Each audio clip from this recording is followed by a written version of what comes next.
I mean, I can give the long story or the short story. What do you want? Short story. We met at school. Yeah. We've been dating since, like, you want me to go down to the month? No, Right, like just a year and a over half, year. something like that, yeah. Is this hard for you? Sometimes. I like her smile. I love, Scott's trustworthy. And you like her smile. Yeah. I mean, there are like numerous things. Like, Yeah, I like other things. I like it when she is able to go into a room and make everyone laugh. And I like it when Scott plays music and he has a very nice beard. And You love me because of my beard. yeah, That's one of the reasons yeah, that you love me. yeah. So like, would your degree of love for me go down if I didn't have a beard? So every time I shave, you love me less. Wait. Yeah. Okay. God, you don't really annoy me that much. That's the problem. Oh, I hate it when, like, you ask, like, we're with friends and you ask me to tell a story, and then I start to tell it, and you're like, no, let me tell it. I hate that. Okay. I hate it when you rationalize everything I say because I'll be like, oh, I literally have to go do my homework. You'd be like, can you figuratively go do my homework? I hate it when you mock me in that little tiny voice. Start talking so I can show her. Start talking. Stop. I want to do it. That is really annoying. I hate you so much. I'm blessed by Chloe because she is a woman of God, first and foremost, and because she challenges me to be a better man, not only in terms of a relationship, but just like an overall like person, and I really like that she's constantly doing that. Okay, how have you grown spiritually with this person? Oh my gosh. It's like unfathomable. I don't even know where to start. I mean, first and foremost, Scott is the one that brought me here, so that's like a huge staple, but also man, like we've just like gone through life together, and to finally like have that person where you, I don't even like know how to explain it. It's just like crazy that you can just be accountable with and just share God with, and you know, it's through troubles and triumphs. So it's just one of those things where like I had that person now where I could finally like talk about those big Bible questions and just pray, or you know, relationship wise, just learn like what it is to like biblically love someone. And I just don't even know, like that's just like such a huge question for us, I guess. But I've never been closer with God ever, and I really put that through like his blessing of like our relationship. And I think that's one of the main reasons why we're together, was like through this, like we've learned to love God more too. Our entire world, whether we recognize it or not, revolves around relationships. It's true. Even if we aren't doing anything to take advantage of the relationships in our path, every situation we are in Every place we find ourselves. exists because of relationships. Think about it for a minute. Everything is connected to relationships. Your family, Your neighborhood, your school, your small group, your sports team, everything. Think of your soccer team. Yes, you are a superpower squad of tough athletes whose feet are made of iron. We all know this. And it is important to execute your soccer skills on the field. But that's only a part of what makes your soccer team so great. Yes, you play soccer together, but you're also a team. You are a group of people who are in a relationship with each other. 10 years from now, you might remember how hard you kicked the soccer ball in the championship game, but you will most definitely remember how much you laughed with your friends in the bus ride on the way to the game. In the same way, your family isn't just a bunch of random people that live under one roof. Your family, as hard as this may be to believe, is a circle of relationships. Your neighborhood isn't just a collection of houses. There are real people on the inside interacting with the other people they share a fence with or run into at the pool in the summer. Your homeroom teacher, the person whose locker is below yours, and the guy you sit next to in English, none of them are there by accident. Our entire lives are a web of relationships that exist or are waiting to exist. But the problem is, we take most of our relationships for granted. I have to say the biggest relationship that I've taken for granted it's a pretty deep one, that's why I wanted to share it, is my mom. I would say, Dad, where's Dad? Whenever I was in trouble, usually it's Mom. There's times where, she'd be doing so many things, and she does so many things today still, that I probably don't even notice, And I never just really took accountability for what she's done, and a mother and son bond is just as great as you can have with your father or any family member. She was the one who really gave me that insight for Christ, her and my grandmother. And I feel so bad now that I've missed it back then, and I try to make it up now, especially with the help of God. And she doesn't have a job, but that doesn't mean she's not working. She's definitely putting hard effort in the house that we live in and the situation that we're going through, and we're tight in money and things, but she's just still showing me that there's light in any darkness, just as Jesus has. And obviously she's a great child of God. And I really want to take this moment and just say thanks, Mom. And this is my true statement of how much I care about you. But it's not just that we take the existence of these relationships for granted. The real problem is that we would rather not deal with these relationships or these people at all. We don't always want to deal with people and the drama people can bring. People can add complications to our lives we don't really want to deal with.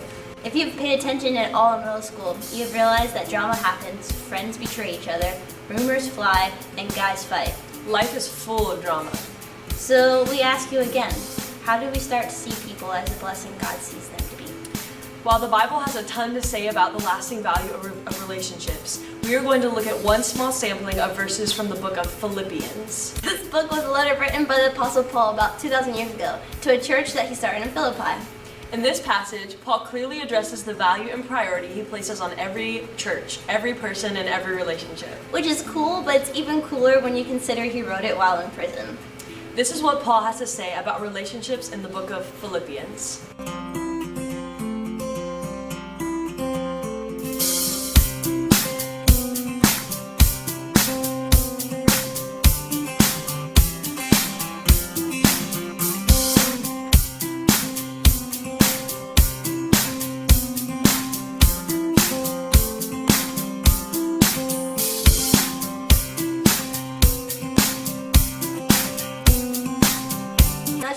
If you had read through Philippians before, these are the kinds of verses you've skipped over. They don't seem to be saying anything all that important, so you don't spend much time on them. But for our purposes here today, these verses matter a lot. Because they tell us about these people matter to Paul. They weren't just another stop on his gospel tour around the world. They weren't just a numerical goal he was trying to meet for Christian converts. These people are talked about like they matter, just for being people. Which begs the question, what made these Philippians so special? Were they some sort of crazy sect of people that never did anything wrong? Were they just perfect? Or maybe Paul didn't stick around Philippi long enough to really get to know them. Maybe they appeared one way on the outside, but on the inside they were total jerks. The thing is, we don't think either is the case. We think the Philippians were normal people, moody at times just like us, potentially prone to picking an argument, maybe a little gossipy or cliquey. We think Paul saw the Philippians at both their best and their worst. We think Paul saw the good, the bad, and the ugly. And we think he still talks so highly about them, despite the maybe unflattering light he saw them in occasionally, because he believed that relationships were a blessing. It couldn't be clearer that Paul felt very blessed to be surrounded by these people. His words clearly communicate that he had uncovered the truth that his life's greatest riches are found in the depths of our relationships. But how did he get there? What made these people so special to him? Let's take a look back through his words and see.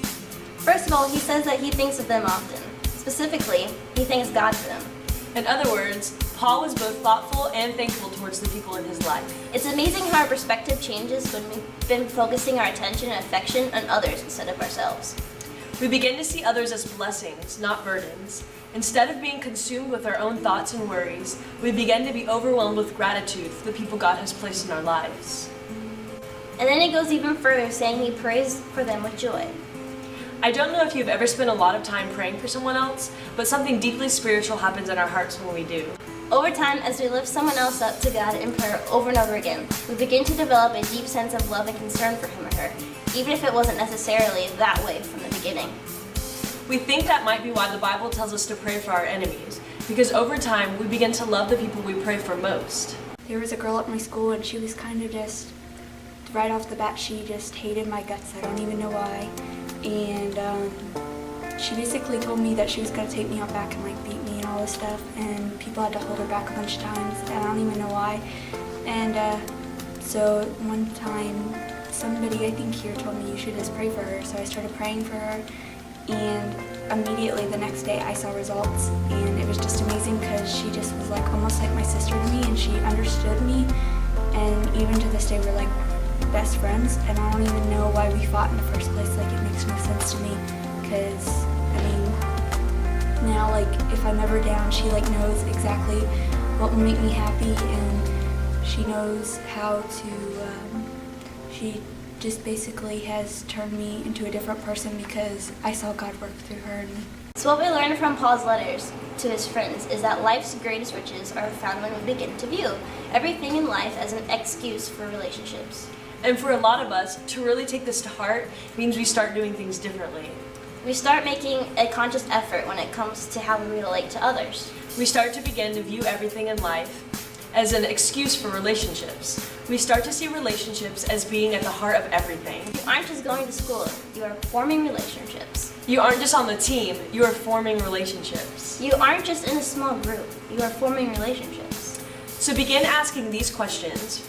Who in your life have you been taking for granted? Start by just noticing them, then begin to be thoughtful towards them. And finally, start thanking God for them. You might even want to thank some of them personally through a text, an email, or a handwritten note. Another way we can begin to see people as a blessing is to start praying for other people. Usually, if we pray at all, we pray for ourselves, the upcoming test, that our parents won't see our grades or catch us sneaking out. But what if we begin to pray for our family and friends in a way that elevates their needs? Finally, maybe the simplest thing we can do when it comes to fostering healthy relationships is to simply be there for someone who needs us. Who is someone that you know that is going through a tough time? Paul had been in prison, but the Philippians were there for him, supporting him and proving themselves reliable. So how can you be there for those who need support? Be a friend that loves at all times, not just when it's easy or convenient. Your faithfulness as a friend will be rewarded with a new depth of relationship and love that few people ever get to experience. And that is a blessing. Okay.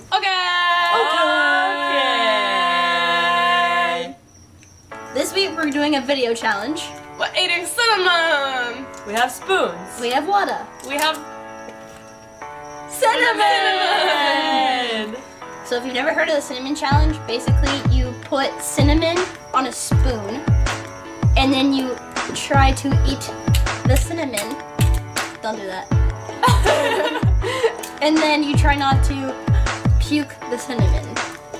But just in case we do, There's a door out There's there. We're outdoors. gonna walk out there. We're gonna puke on the ground. where the puppies go yep. to puke. So let's get into this.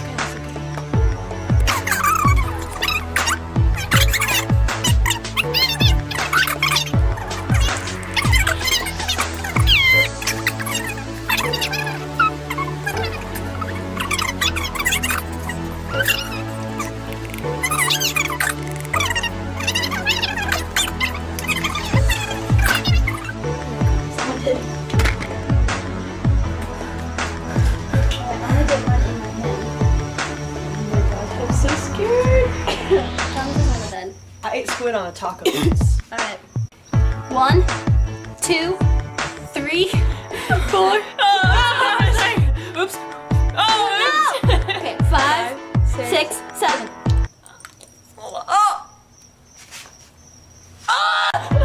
How do you know? Holy mo! Oh, I don't know how to swallow it. oh my god. Oh, That's so gross.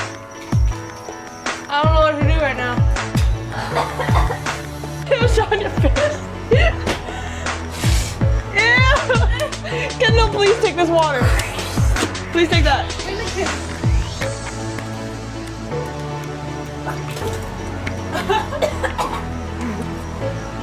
So bad. Don't ever do it. Come sit down, my friend. Alright, so we just completed the cinnamon challenge. probably the grossest thing I've ever done. How was that? Besides the squid taco, Horrible. Kendall threw up, so legit. it's Probably. dedication. There's also snot mixed It with was- cinnamon I'm sick. coming out of her nose. And, Don't do it. so every week we're gonna do these for you. So we have voting papers that way, or that way, or that way, This or way, that maybe. way, or that way, Horizontal. or that way, or that way. Okay, so you can vote on our next challenge. There's gonna be 2 of them to vote from. Hope So you make kids enjoyed sure that. you do that before you leave. That was for you. We made this for you. We made this for you. This for you. All right. Good brother. Oh my gosh, we're done. Oh yes. Oh,